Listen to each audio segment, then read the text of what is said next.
The art of the good mindset. ये book driving growth and success in the digital age और right और wrong सोच दिखाता है। सही और गलत की समझ स्टोरी के जरिए समझो। डिस्क्लेमर, संक्षिप्त विवरण। यह पुस्तक जीपीटी, जनरेटिव एआई की शक्ति और मानव मन की सोच प्रक्रिया को गहराई से समझने का प्रयास है।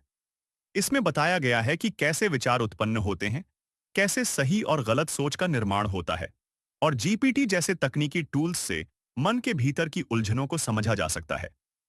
यह पुस्तक आत्मनिरीक्षण, मनोविज्ञान और आधुनिक टेक्नोलॉजी के बीच एक पुल है। डिस्क्लेमर, अस्वीकरण। यह पुस्तक केवल शैक्षिक और आत्मविकास हेतु है। इसमें प्रस्तुत विचार लेखक के अनुभव, विश्लेषण और जीपीटी जैसे टूल्स से प्राप्त जानकारी पर आधारित है। यह किसी मानसिक या चिकित्सकीय सलाह का विकल्प नहीं है। कृपया किसी भी गंभीर निर्णय से पहले विशेषज्ञ की राय लें। कंटेंट नो एपिसोड बाबालवी। यह प्रश्न सही और गलत सोच से जुड़ा हुआ है और इसमें कर्म, कर्तव्य, संवेदनशीलता और न्याय के सिद्धांत गीता, पुराण और न्यायशास्त्र, जुडिशरी से गहराई से जुड़ते हैं। आइए इसे एक कहानी और विश्लेषण के रूप में समझते हैं। कहानी दो भाइयों की सोच। दो भाई थे, अर्जुन और विक्रम। अर्जुन ने विक्रम से कहा, भाई, क्या तुम ये काम पूरा कर सकते हो? मुझे जरूरत है। विक्रम ने हाँ कहा, पर उसी समय उसके ऊपर भी बहुत सारा काम था। समय की कमी, थकान और जिम्मेदारियों के कारण विक्रम वो काम पूरा नहीं कर सका। अर्जुन को दुख हुआ। उसने वादा किया था, फिर क्यों नहीं निभाया? अब सवाल है, कौन सही, कौन गलत? एक, गीता के दृष्टिकोण से श्रीमद् भगवद गीता। श्लोक संदर्भ, कर्मण्येवाधिकारस्ते मा फलेषु कदाचन। अध्याय 2, श्लोक 47। अर्थ, व्यक्ति का अधिकार केवल कर्म करने में है, फल पर नहीं। विक्रम ने कर्म किया, मदद के लिए सहमति दी, पर जब परिस्थिति प्रतिकूल हुई, वो उसे पूरा नहीं कर पाया। अगर नीयत शुद्ध थी, तो गीता उसे दोषी नहीं मानती, लेकिन अर्जुन की अपेक्षा भी स्वाभाविक थी।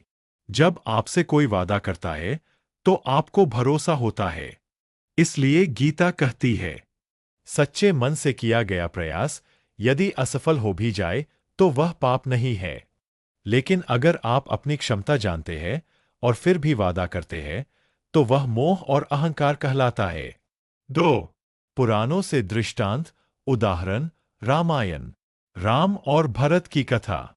राम ने वनवास स्वीकार किया, भरत ने उन्हें रोकने की कोशिश की। राम ने कहा, जो कर्तव्य पिता ने सौंपा, वो मेरा धर्म है। यह कर्तव्य का पालन सर्वोच्च माना गया। अगर विक्रम ने पहले से जान लिया होता कि वह समय नहीं निकाल सकता, तो उसे ना कह देना चाहिए था। पुराण कहता है, कृत्रिम वचन देना और न निभाना अधर्म है। 3, न्यायशास्त्र, जुडिशरी के अनुसार क्या ये धोखा है? अगर विक्रम ने जानबूझकर गलत जानकारी दी, तो यह दोषपूर्ण वचन, मिसरिप्रेजेंटेशन है। लेकिन अगर उसने हालात के कारण काम नहीं कर पाया और उसकी मंशा ठीक थी, तो यह अनजाने में हुआ गैरपालन, नॉन परफॉर्मेंस माना जाएगा। न्यायशास्त्र में इंटेंट, नीयत सबसे महत्वपूर्ण है। ब्रेन मानव बिंदु वी इमोशनल एनालिसिस। अर्जुन का दुख विश्वास टूटने से है। विक्रम का कार्य थकान और समय की कमी से प्रभावित हुआ। यहां दोनों सही है, अपने अपने दृष्टिकोण से, पर समाधान संवाद में है। निष्कर्ष, सही या गलत? पक्ष, क्या सही है, क्या गलत है? विक्रम, अगर नीयत ठीक थी पर हालात बिगड़ गए, सही। अगर बिना सोच विचार वादा किया, गलत। अर्जुन, दुखी होना स्वाभाविक, सही। अगर वह परिस्थिति समझने की बजाय गुस्सा करे, गलत। शांतिपूर्ण समाधान क्या हो सकता है? दोनों आपस में बात करें बिना आरोप के। विक्रम को स्वीकार करना चाहिए कि वह काम नहीं कर पाया। अर्जुन को समझना चाहिए कि विक्रम की भी सीमाएं थीं। आगे सुनते रहिए।